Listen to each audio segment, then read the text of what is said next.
अम्मा जी आयशा रज़ी अल्लाह तआला अन्हा दे नाल रसूलुल्लाह सल्लम दा जदों निकाह होया ते आप दी तारफ ते हसीयत मुहम्मदुर रसूलुल्लाह सल्लल्लाहु अलैहि वसल्लम, यानी जो आप अलैहिस्सलाम नबी बन गए ने ना, रसूल बन गए ने। और याद रखो ये बुनियादी कायदे, जो नबी ते रसूल बन गए ने फिर आर्डर अर्श वाले इलाह दा चलदा है, हुक्म अर्श वाले इलाह दा चलदा है। पता की चलिया जिस तरह सैयदा आयशा सिद्दीका रज़ी अल्लाह तआला दा निकाह अल्लाह दी मर्जी नाल होया है, अर्श वाले इलाह दी मर्जी नाल होया है। और आप अलैहिस्सलाम ने वदाहत भी मुस्लिम अंदर फरमा दी थी कि जिब्रील अमीन 3 रातां नबी अलैहिस्सलाम ने सैयदा आयशा नू फरमाया 3 रातां तस्वीर लैके ते मेरे कोल आए और आके कहंदे सन सोहणिया ए दुनिया अंदर भी तुहाडी बीवी है ते जन्नत विच तुहाडी बीवी है। ते अम्मा जी आयशा फरमांदियां ने सोहणिया तस्वीर किंदी सी?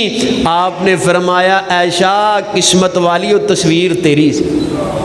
यानी अल्लाह की तरफों निकाह होया है। किन्ने बड़े एजाज की बात है कि आप नबी बने ते सैयदा आयशा नाल निकाह होया है।